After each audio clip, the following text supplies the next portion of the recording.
welcome everyone to Perspectives on Criminalizing Holocaust Denial, a discussion about legislation that has been proposed in Canada to criminalize Holocaust denial.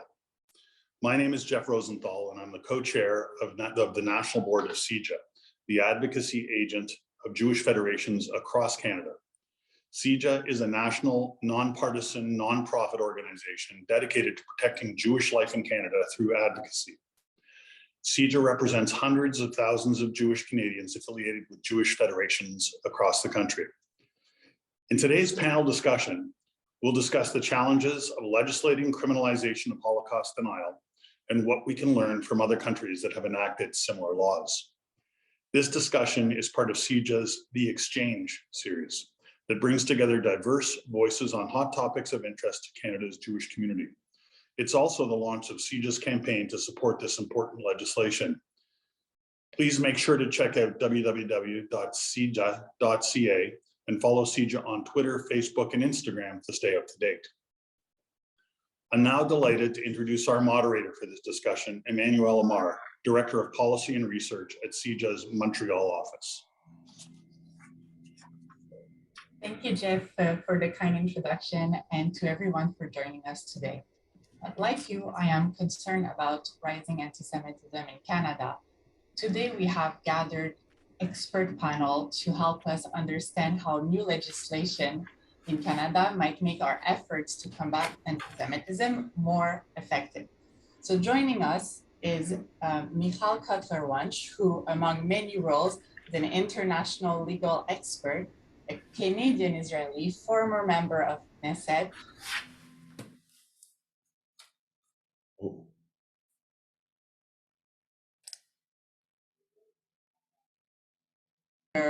many other hats. Oh, could you hear me? Okay, I'm gonna, yeah. So thank you, Michal, for joining us. We also have Carson Phillips, Managing Director of the Neuberger Holocaust Education Center in Toronto, and adjunct faculty at the Gratz College, where he teaches in the Holocaust and Genocide Studies graduate program. And finally, joining us from France, we are pleased to welcome Sacha Ghozlan, a French legal expert, member of the Paris Bar, and former president of the French Union of Jewish Students. He also represents victims of the terrorist attacks committed on November 13, 2015.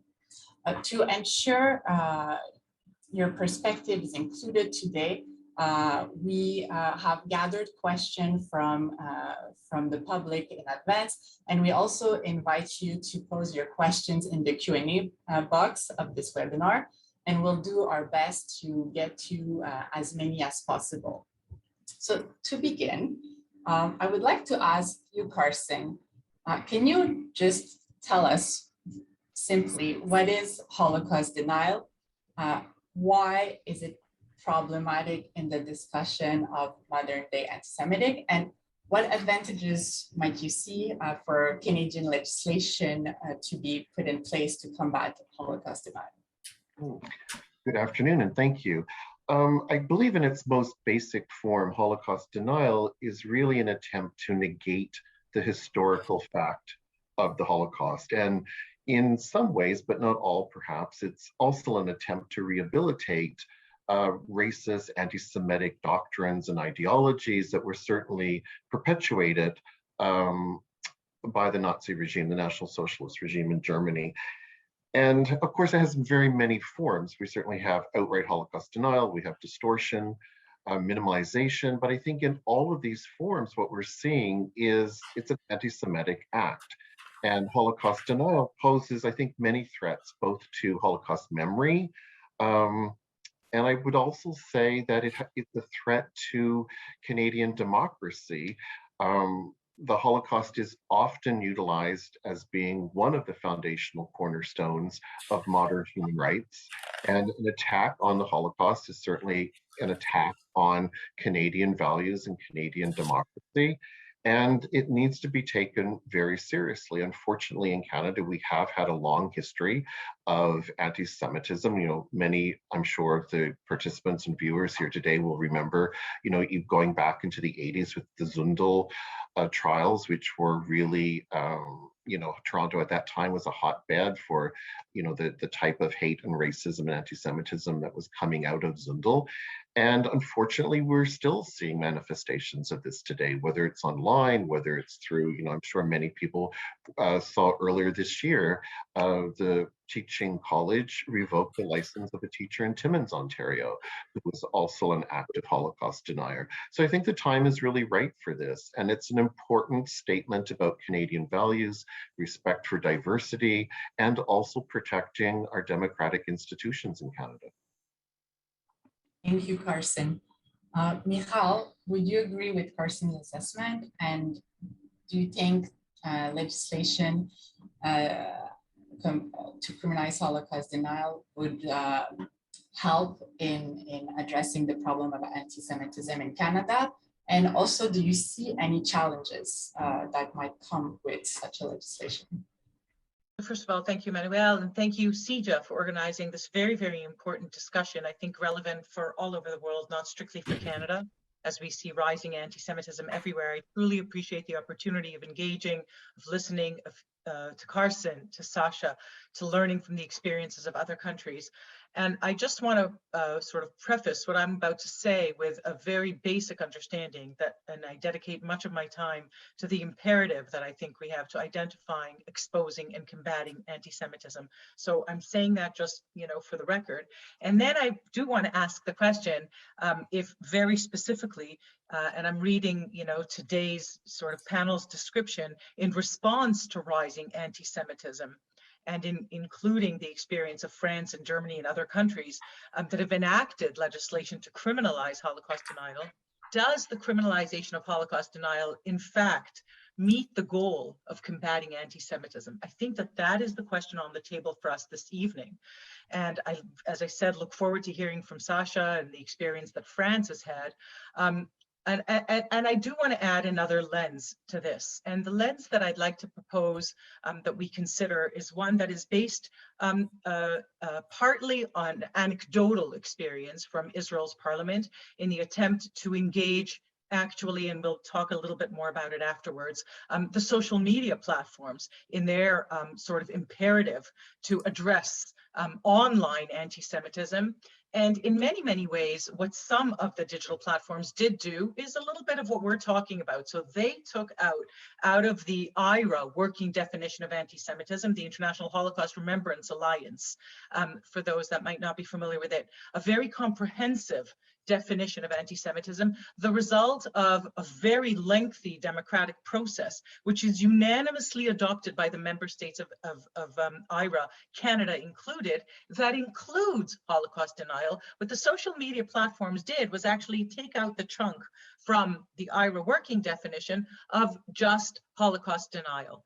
And from or through that lens, I'd like to propose why I'm very concerned about the prospect of singularly criminalizing or even criminalizing Holocaust denial. From that perspective, I am very concerned that it is basically the lowest hanging sort of fruit, that it is the easiest part that looks to the past, that looks to the Holocaust, that looks to the undeniable, though denied, obviously, history, rather than challenging us to that never again prospective concept and statement that says the commitment is not just to look to the past, but it's actually to learn from the past. And for that, of course, Holocaust denial disenables us to learn from the past. But in fact, to meet the prospective commitment to never again, we must learn from the past in order to identify the challenges in the present in order to prevent atrocities in the future. From that perspective, I'm very concerned about the criminalization of that little sort of, that single piece of the IRA working definition, as I said, a comprehensive definition.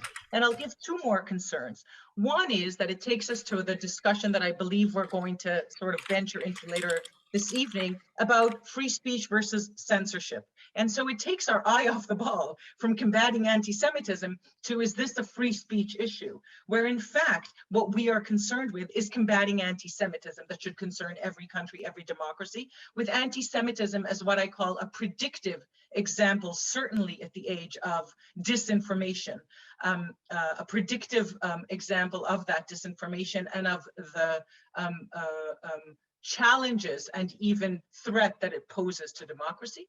And the second sort of concern that I hope that we'll manage to discuss this evening is what the IHRA working definition has in addition to Holocaust denial. So the IHRA working definition, and I really implore everybody to read it, is a very comprehensive one, as I said, and it includes the mutation of what we would call classic anti-Semitism, that includes Holocaust denial, to the new form of anti-Semitism, i.e. anti-Zionism, anti-Israel, what's dubbed as the 3Ds, the demonization, delegitimization, and double standards towards the state of Israel. And in fact, in many, many ways, what concerns me the most is that we make this very easy for those that say, no, I don't deny the Holocaust. I know that that's potentially a criminal act, and I'm not against Jews in that sense, but I do actually oppose the very right of the state of Israel to exist and so forth. And so by taking apart the IHRA in this way, what I am most concerned about is actually that it serves those that are today's anti-Semites to be able to continue to disseminate the hate and the virulent sort of disinformation that they do, using the fact that the only piece that's been criminalized is Holocaust denial. I think I'll end there, but I look forward to hearing from the others.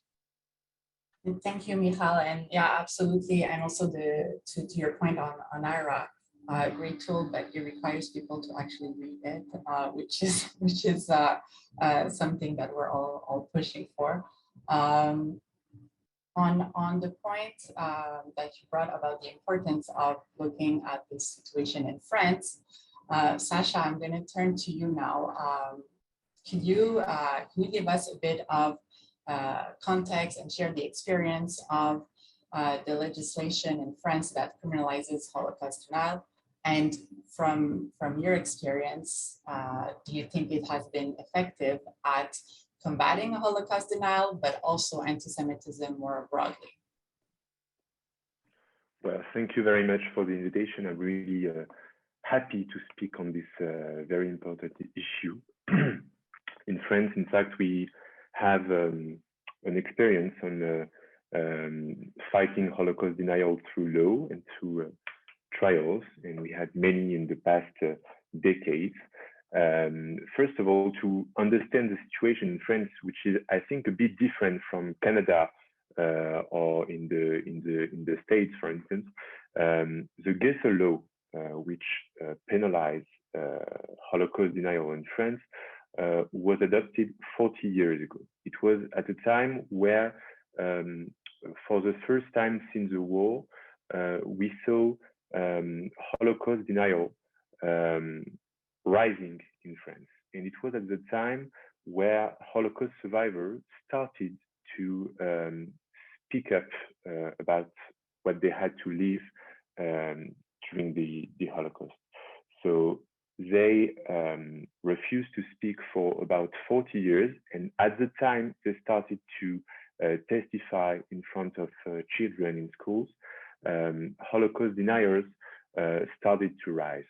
And at this time, in 1990, 2 months before the adoption of the Ghetto law, there was a very rare and grave desecration of a French Jew cemetery in south of France, in Carpentras.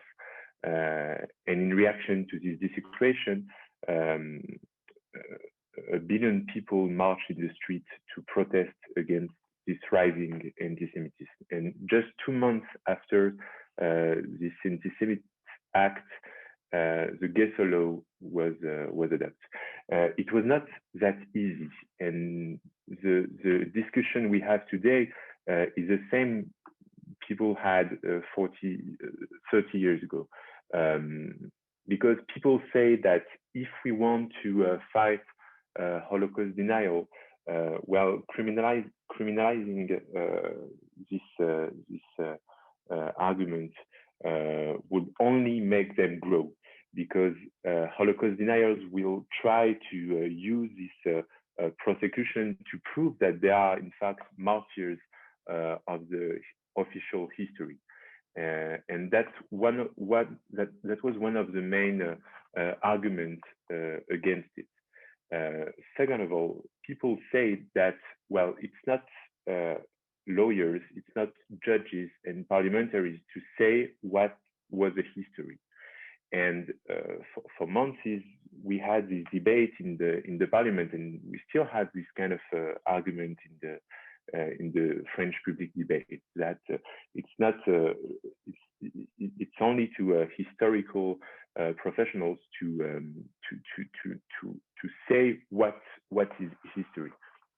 But the point is, in France, unlike in the US, for instance, we respect freedom of speech, and I understand that it's one of the main issues for Canada, to respect freedom of speech, and also to fight racism and antisemitism. But racism and antisemitism, it's not about using freedom of speech, it's an abuse of freedom of speech. And when people use the freedom that they have, that is constitutional right, to spread hate towards a category of population, when it's not using freedom of speech, it's abusing of it. And I'm sure that, I don't know exactly the legislation in Canada, but I'm sure in many other jurisdictions, when someone tries to defame someone, to say that to try to spread lies. Well, if you consider Holocaust denial as a historical defamation, you will understand that people who try to minimize or to contest the fact that the Holocaust never happened, the fact that the Holocaust happened, and trying to say that the Holocaust never happened, well, what they say to the Holocaust survivor is that they are liars, that there was no gas chambers, that their relatives were not killed in the gas chambers, that they comply for no reason, and they try to use their statutes to have to create compassion in the French society, which is absolutely fake. And we saw that for years. We saw this historical defamation for years. And the point is, you don't see historical deniers in private debate. I mean, it's a political statement to say that the Holocaust never happened. It's something that tried to gather anti-Semites and racists against the Jews. And since it's a political statement, then it has to be regulated by law. So is it efficient to fight Holocaust denial? If it's only by law, of course, it's not enough.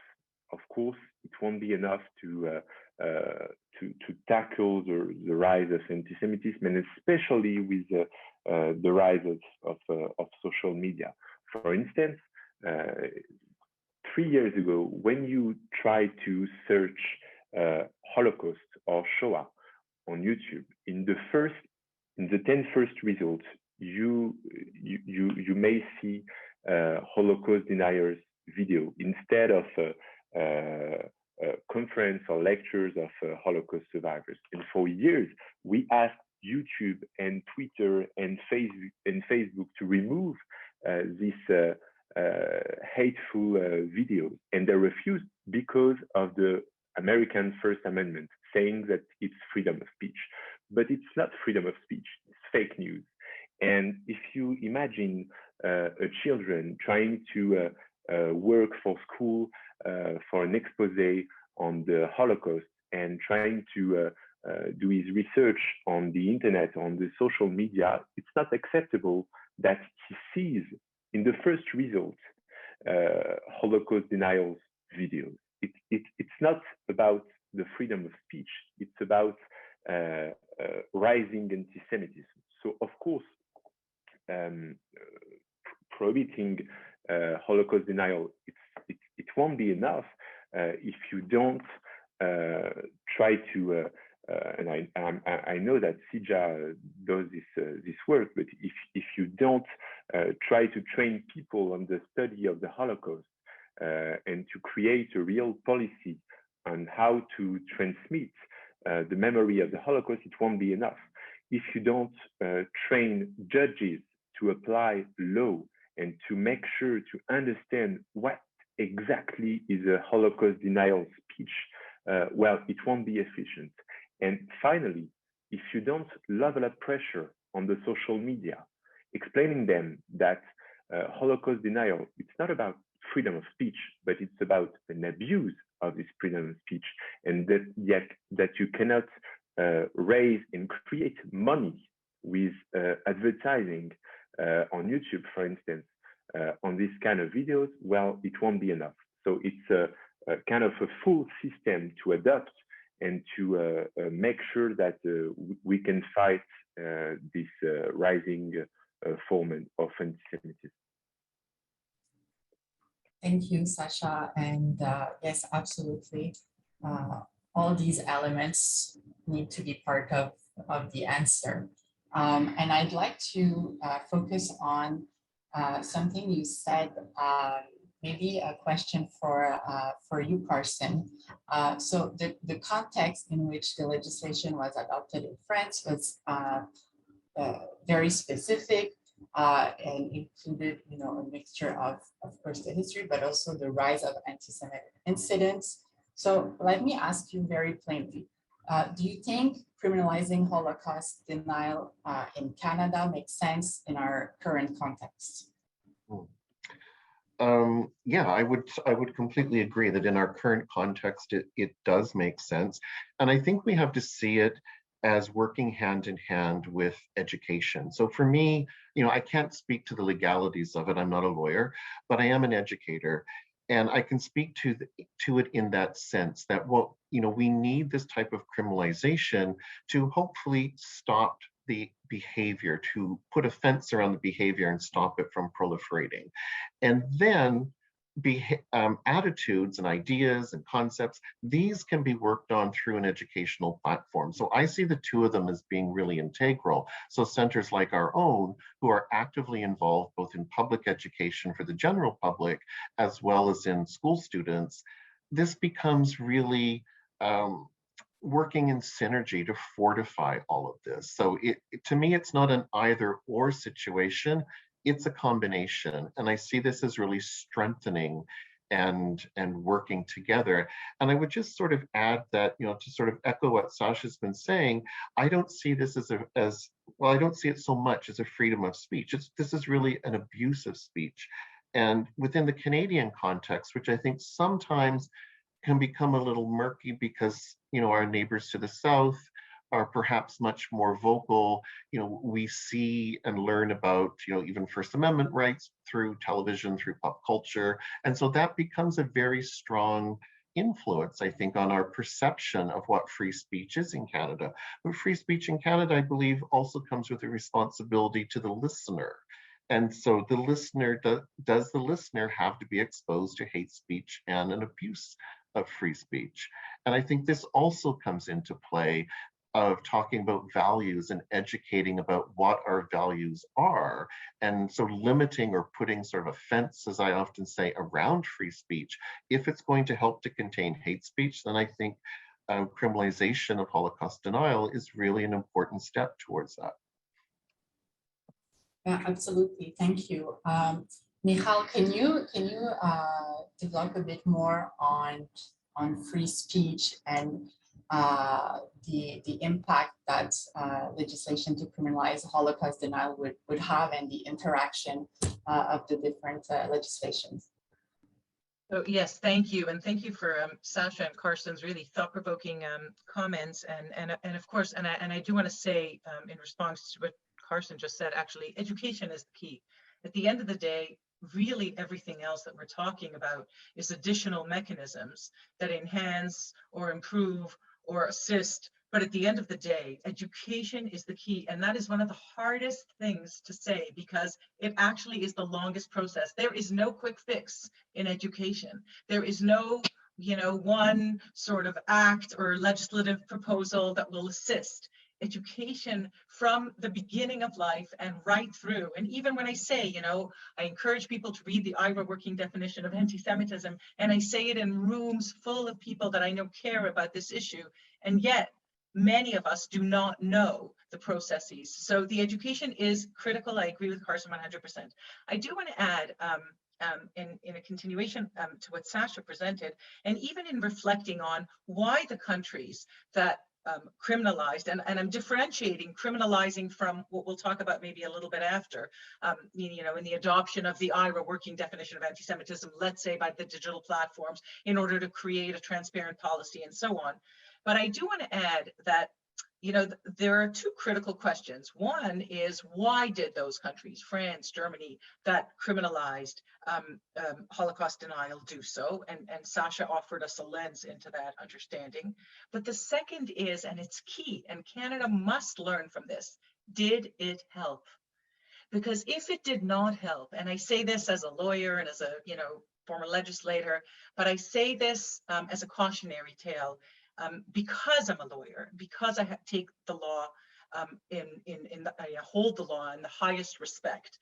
If we're going to legislate something that either we cannot implement because it's going to be sort of, difficult in many of the countries that criminalized, and I see Sacha nodding, many of the countries that criminalized Holocaust denial actually do nothing with the fact that it's a criminal offense to deny the Holocaust, right? So if we're not going to implement that legislative piece, and if it doesn't actually advance the goal, which we set out, and at the beginning of this panel, to say, does it actually 30 years later prove itself in mitigating, in minimizing, in addressing rising anti-Semitism, for example, in France? And I think that is a very critical question that we need to be asking, especially in a country that, as Carson insinuated, Canada, unlike the United States, already has sort of, and perhaps it's because the Charter of Rights and Freedoms was, sort of enacted many years later with the understanding of what free speech or the First Amendment can look like and how it can be abused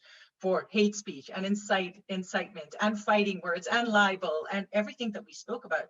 Canada has those mechanisms. It has those tools. So I take very seriously to take one single sort of denial of history. And by the way, we have to be ready, for consistency's sake, to then have a broad section of criminalizing historic facts. And I don't want to give examples, and comparisons, because there are none. And we all agree in this room that there are none.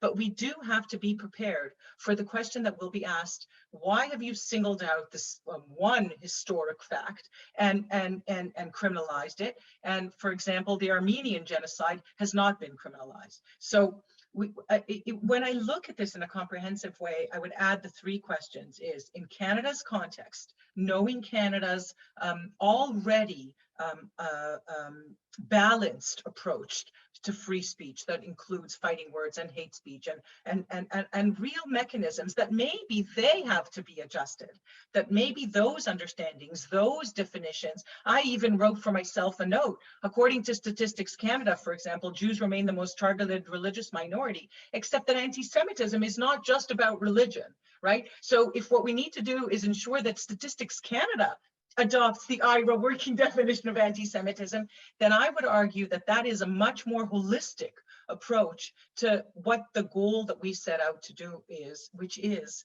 to identify, expose, and combat rising anti-Semitism in Canada as well as in other countries. Thank you, Michal. I'd like to get to a few questions from the public. We have some great questions that came in to continue this discussion. Sacha, we have a question here of, do we think that Holocaust denial and Holocaust distortion is a more recent trend, or is it resurfacing in our day and age with social media and the issue of online hate? Well, actually, the rising anti-Semitism on social media is not a very recent issue. It started 25 years ago with the rise of the internet. In 1995, on the Yahoo Actions platform, people sold Nazi statutes promoting the Nazi ideology. So it started at the beginning of the internet. It's not a very new issue, but Holocaust denial tried to mute with a new rising form of anti-Semitism. For instance, during the COVID-19 crisis, we saw people protesting against the vaccine in France. I don't know if it happened also in Canada, but we saw people wearing yellow stars, saying that they refuse the vaccination, they refuse the sanitary pass, and they refuse to be treated as a Holocaust survivor. Sorry, I can't even say it. But we saw that so many times in the streets of Paris. But I think that the point is that since we have this legislation, it also creates a moral limit in the public debate. For instance, now in 2 weeks, we have the presidential elections in France. And we have two candidates from the far right. One is Marine Le Pen. She is the daughter of Jean-Marie Le Pen that you may have heard of. And for years and years and years, Jean-Marie Le Pen decided to minimize, to contest, to say that the gas chambers were a point of details in the history of the World War II. And the other candidate, Éric Zemmour, which is he happens to be Jewish, say that the French Philippe Pétain that collaborate with the Nazi regime tried to save French Jews, which is historically fake news, absolute fake news, because Philippe Pétain helped the regime Nazi to kill and to deport French Jews also. But the point is, since we started prosecution and trial against the National Front and against Éric Zemmour, it created a red line in the spirit of the public. And people understand well in our country, in Europe, at the place where the Holocaust happened, not in Canada. I mean, it's also specific in Germany, in France, in Belgium, because the Holocaust happened in our countries. We know what it is to wear the yellow star. We know what it is to prohibit Jews from being involved in the Paris bar, for instance. We know what it is because Jewish lawyers, well, they cannot exert during the Holocaust. So I think that's also one of the reasons we have this legislation in France. And it's also very balanced because, as I say, it's not about freedom of speech. And it's proportionate, it's necessary.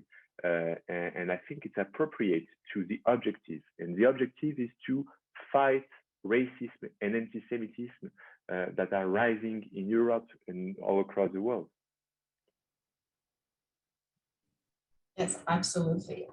And that is definitely the goal and what we're all here for today. Carson, in the first question that we talked about today, you've mentioned the Zundel case. So I'm wondering if you can go a bit more into this with regards to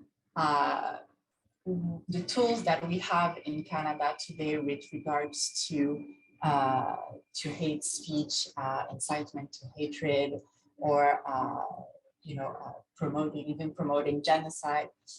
Do we feel this is enough? Are they working? And would criminalizing Holocaust denial be part of the solution to address some of the challenges that we see currently with what we have in place today in Canada? Yeah, that's a really good question. I think it's a complex question. And I would say that I do believe, obviously, that having this legislation would certainly help, if not stop behaviors of Holocaust denial earlier. I mean, we have seen in cases like Zundel, of course, which is very familiar to many Canadian viewers, that the Zundel trials went on for many years. And this was a very difficult case to be able to prosecute. And I think some of us took perhaps satisfaction in the fact that when he was finally deported back to Germany, he was actually arrested, and very quickly the process worked and he was in jail upon arrival in Germany. And in Austria or Germany as well, we saw a similar case happen with David Irving.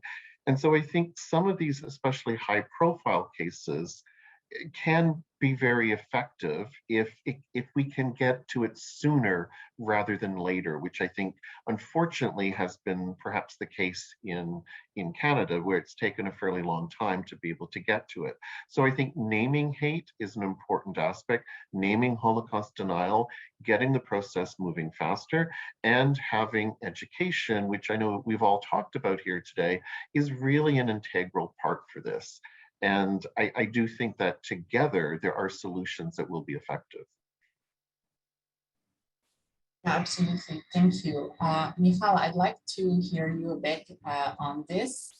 And also as a complementary question, what would you answer to those who say that criminalizing Holocaust denial is completely in opposition to the common law tradition in Canada?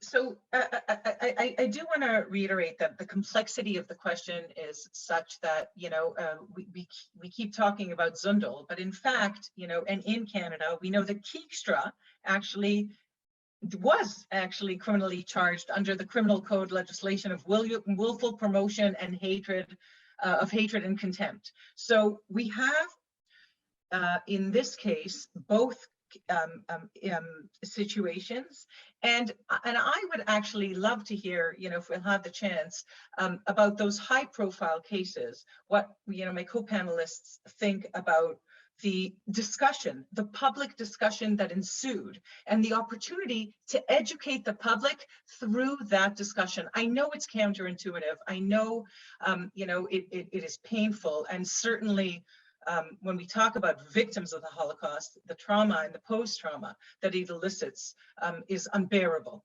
But I do want to tackle, for example, I'll go at an easier sort of example, anecdotal example. When Whoopi Goldberg most recently said what she said about, what the Holocaust was and was not about, i.e. not about race. And the decision the morning thereafter was to actually dismiss her from the show for several weeks. I would have argued, if anybody would have asked me, that that was a great missed opportunity. A missed opportunity in which every morning that show would have been able to use exactly the moment to educate the millions of viewers of that show and be able to utilize and propel the opportunity to engage in what it is that the Holocaust was about, and so on and so on. That is the conversation that I had actually in hearings that I held in Israel's parliament with the social media platforms. So actually, Sacha referred to the yellow stars at the beginning of COVID. There was also a whole online campaign called COVID-48, and COVID-48 was actually accusing the state of Israel, the mutated form of anti-Semitism, to which the IRA, again, and I will continue repeating the importance of a comprehensive definition that actually doesn't let us tackle only the lowest hanging fruit. And I would even argue that Marie Le Pen would be sophisticated enough to say, okay, Holocaust denial is criminalized. I won't engage in Holocaust denial. I'll engage in the new mutated form of anti-Semitism in the form of anti-Zionism or anti-Israel. Or and so what I was going to say about the engagement with the digital platforms that was actually an incredible understanding was that we should be using the very same mechanisms that the business model of the digital platforms utilizes to engage the public in order to engage the public in what the facts are. So for example, if somebody looks up, and Sacha's right, you know, children engaged on TikTok in what was known as Holocaust porn, believe you, it's too difficult to even imagine, dressing up as Holocaust survivors and so forth. Well, if those digital platforms actually adopted the IRA working definition of anti-Semitism and then had to prescribe flagging that would send those children that don't know they're engaged in Holocaust denial, they don't even know what the Holocaust was, much less do they know they're at the moment engaged in Holocaust denial, which we may criminalize and say, well, maybe they're minors, so their punishment will just be to be educated.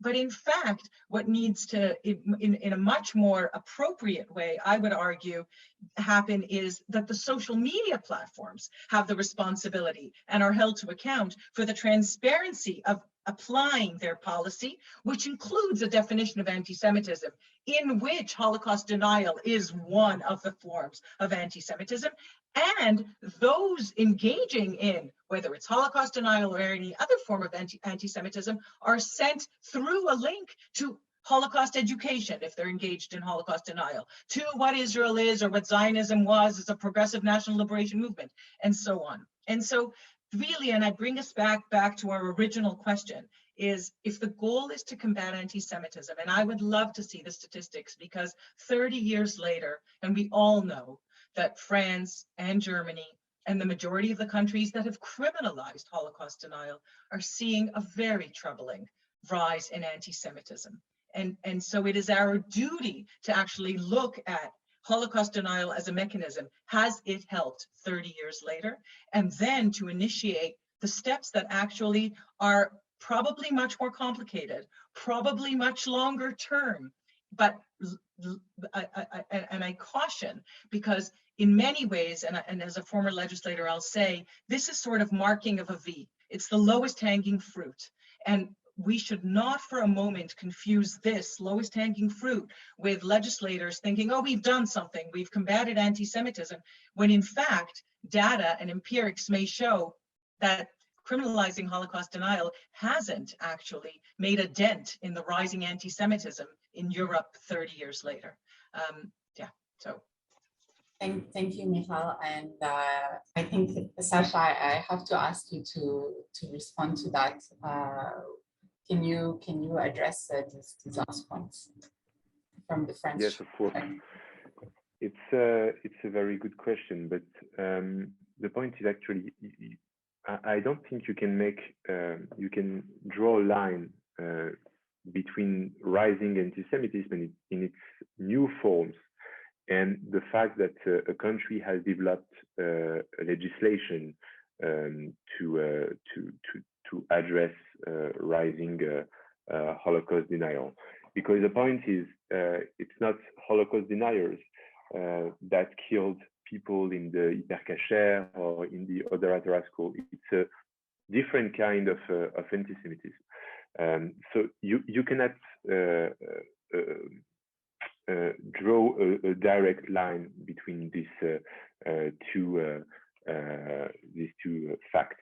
But the point is, as I said, in 2018, when we asked YouTube or Twitter to remove Holocaust denial videos on their social media, they said they refused.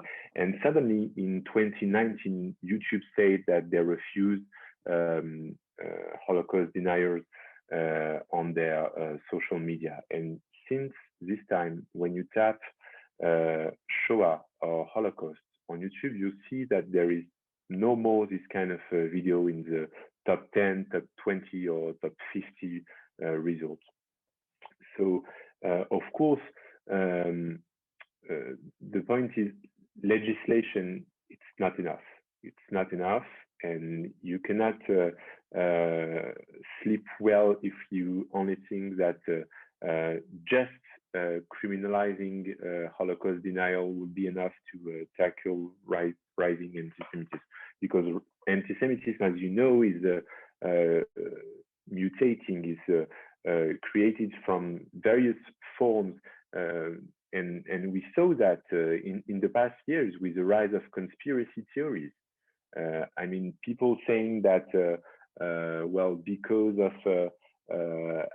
Mr. Bourla, the CEO of Pfizer, is Jewish, and Israel order many vaccines, that's a proof that there is a new world order, and etc., etc. I mean, anti-Semites, they have for them that they have great imagination.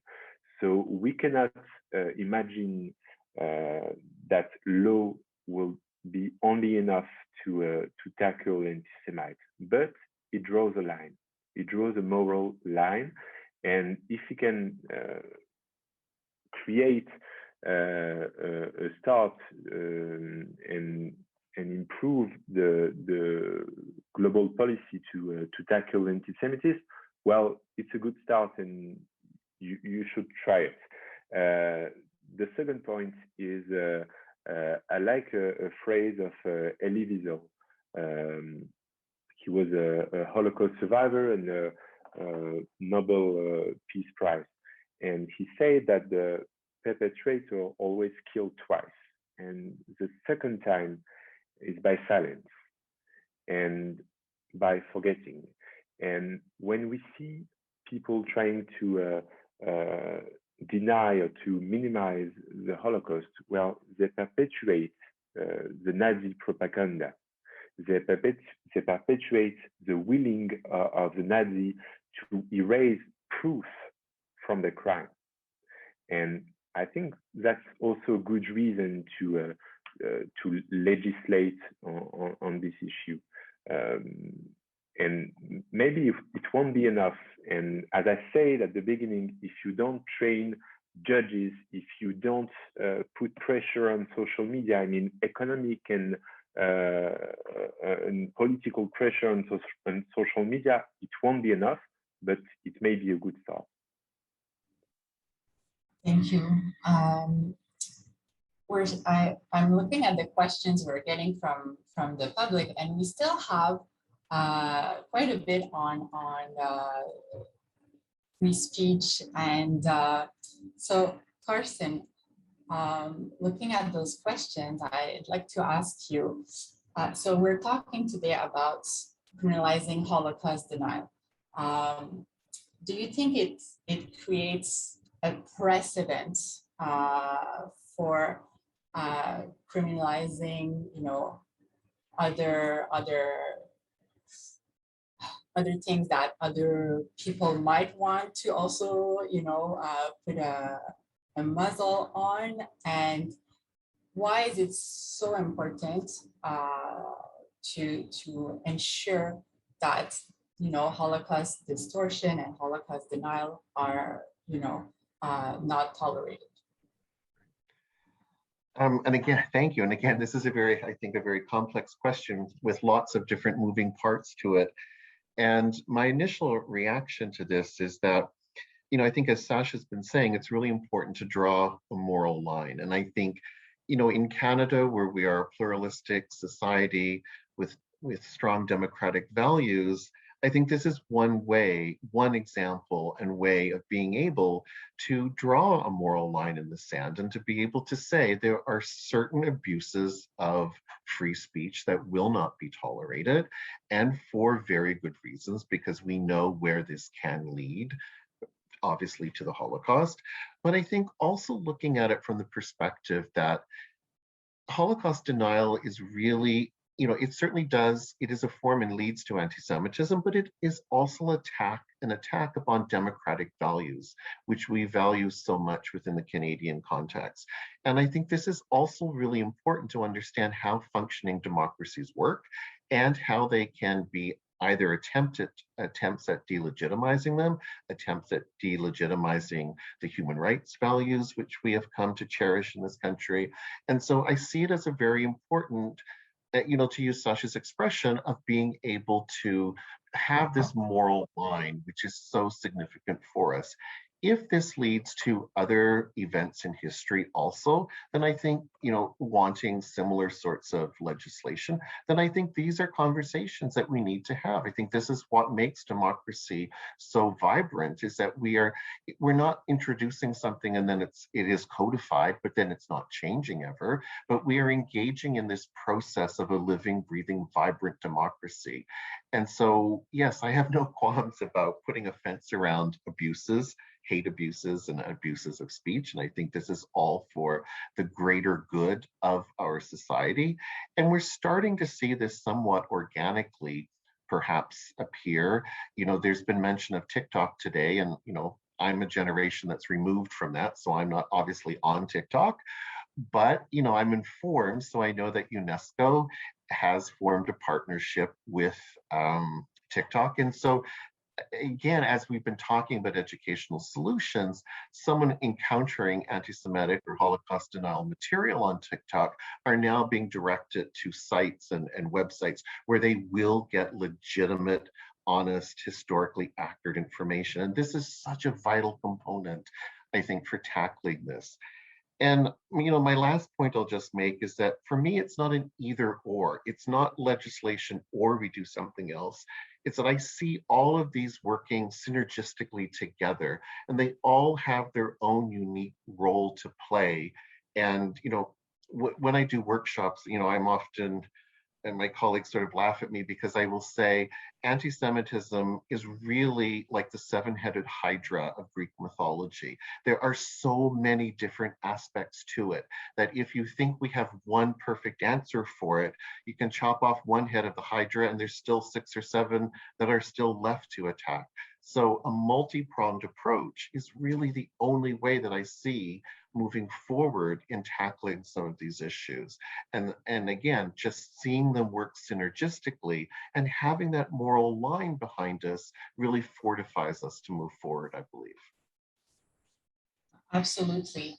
Michal, I think you want to jump in on this and maybe I would just, thank you, Emmanuelle. Maybe I would just add that I agree with everything Carson and of course, and Sacha said as well.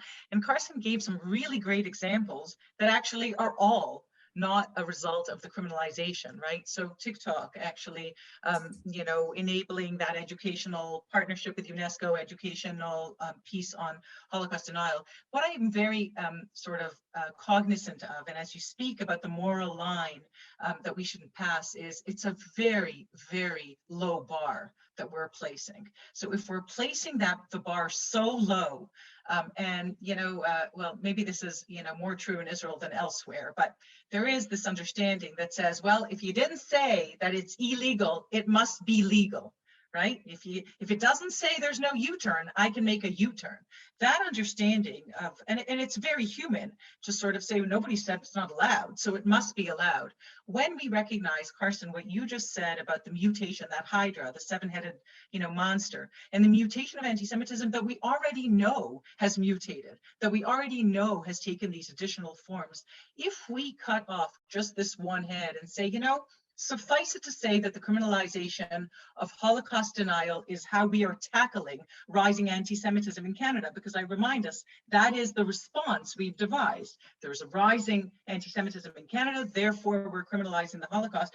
in many, many contexts that actually serves the pushback on the IRA working definition of anti-Semitism. And we already know there's a tremendous pushback to take out what I referred to as the 3Ds, the demonization, delegitimization, and double standards. We know there is, for example, the Jerusalem Declaration, which proposes to take those 3Ds out and say this has nothing to do with Israel.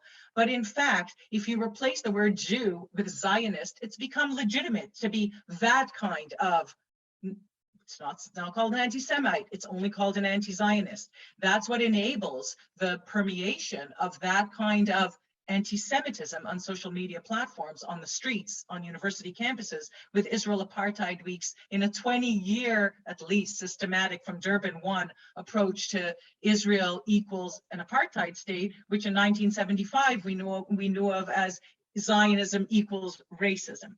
And so it is that mutation of anti-Semitism, which, and I say this again because I think it's very important, especially in a digital reality, with anti-Semitism is a predictive example for the way that disinformation actually always identifies the lacunae in the algorithm, in this case, if it's on social media platforms, and mutates in that way to be able to sneak in there. That is my my cautionary sort of message with regards to criminalizing this very, very low-hanging fruit, as I refer to it, especially in a world where we see rising anti-Semitism, including in the countries where it has been criminalized. And finally, in the importance of, once again, just repeating for those that are listening, the imperative to understand that the comprehensive, democratically arrived at definition that the IRA has not only, and 34 countries have adopted, and corporations and sports leagues and cities and universities, is a mechanism that wasn't just meant to be a resource for adoption, because in order to identify and combat, we must first define, but it also must be implemented. And I think that's very important in the context of Canada as well, because yes, Canada adopted the IRA working definition of anti-Semitism, but that's just a first step. That's just a first step that enables to identify and combat in a holistic way that takes into account that hydra that Carson described, and the very important experience that France has had, that Germany has had, that Sacha described to us this evening with regards to the criminalization piece. And of course, legislation is not always the best mechanism. And just for the final piece of it, Canada does have a very, very nuanced understanding of free speech. And in order to be able to advance that nuanced understanding of free speech that could be applied across the board to the importance of, especially in the cancel culture in which we live, across the board to history in general, I think that I would really caution with regard to the criminalization. And yeah, so thank you very much. Thank you, Michal. And I see the time is flying. Carson, I also see you wanted to jump in. So you have 1 minute to wrap us up, and then I'll pass the mic up. Okay, thank you. And it's not that I disagree with you, Michal, it's that we probably are very similarly aligned in our thinking on this. But rather than seeing this legislation as low-hanging fruit, I really see it as one step on the ladder to get to where we want to be. So, my ideas and certainly what I teach about is democracy, is having this vibrancy about it where it doesn't stop, just as you're saying with the IRA definition, it's a starting point and we have to continue to build upon this. But I think really what we're saying is very much in alignment, but we probably, have some differences and nuances along the way, but that's really how I just wanted to add in. Thank you so much. We are going to have to conclude, but we wanted to thank everybody for participating. And we know we didn't get to all the questions, but we hope that we covered most of the angles you were hoping to hear about today. And so with that, I'm going to ask Jeff Rosenthal to please come to the mic to get closing remarks. Thank you, Emmanuelle. Thank you to Michal, Carson, and Sacha for sharing your thoughts and commentary on this topic and for helping us to understand the challenges and complexities surrounding legislation to criminalize Holocaust denial. To all of you for joining us today, I hope this discussion has answered some of your questions and that it's been thought-provoking and provided you with sufficient information to continue dialoguing about this legislation with others. In addition to educational programs like today's, CIJA is working with elected officials to ensure the Canadian Jewish community feels safe and secure. From among many other initiatives advocating for enhanced security programs for our communities to efforts to combat online hate. For more information about these and other issues of concern to Jewish Canadians, be sure to visit our website again at cija.ca and sign up for our newsletters. And again, please follow us on Twitter, Facebook, and Instagram for daily insights. Thank you all for joining in today, and thank you once again to our panelists. This meeting is now adjourned.